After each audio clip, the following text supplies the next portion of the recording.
нашият апел и нашият призив в тези години, от които сме на пазара тук в България, е винаги да се обръща внимание на това какво се случва с тази почва, защото всичко започва от живата почва.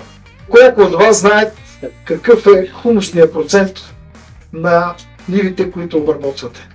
Ръце ще има ли? 1, 2, 3. Добре, все пак не е нула. Винаги имайте на едно на ум, че балансът, ако вземе да бяга в една от посоките, това е предпоставка за проблем. Гледайте нещата, търсете за всяко стопанство, балансът е различен, няма формула, която да е успешна и да може да я репликираме навсякъде, но съм сигурен, че когато вие правите нещата правилно във времето, те ще доведат до правилния дивиденд.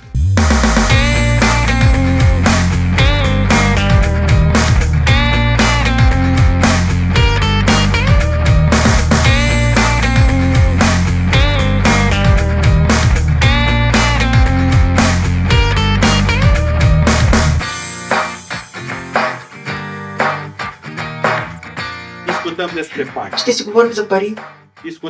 Ще си говорим за научно изследване, научни проучвания от над 50-60 годишна давност в областта на торовете. Комбинацията или комбинирането на азота с водорода, за да се направи амоняка. Защото с появата на амоняка успяхме да се задържим и успяхме да изхраним с необходимата храна цялото население на Земята.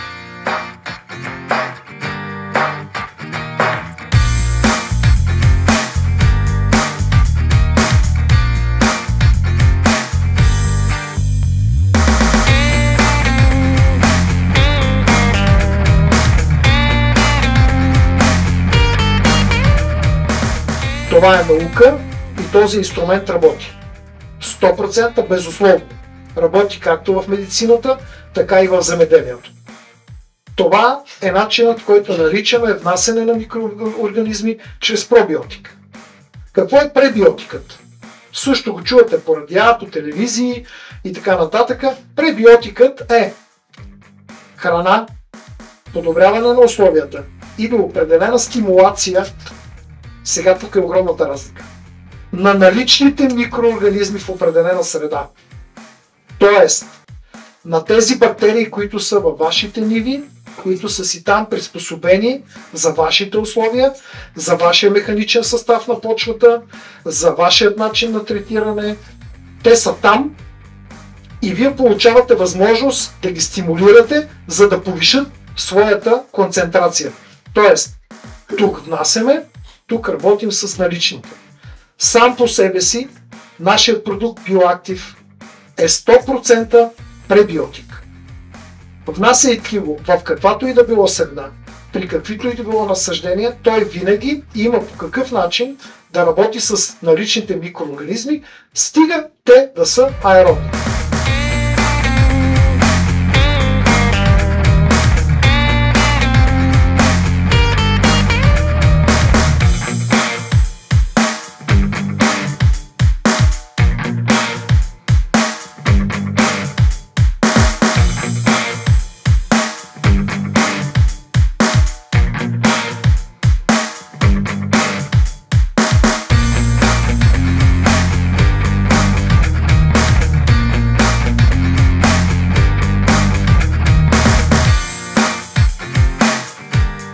LifeNG+, защо? Защото гранулата на уреята, продукта, спрямо и в сравнение с първоначалната урея, в която растителните масла проникват масово, изцяло, като добавим към тези неща и пребиотиците, стават NG+.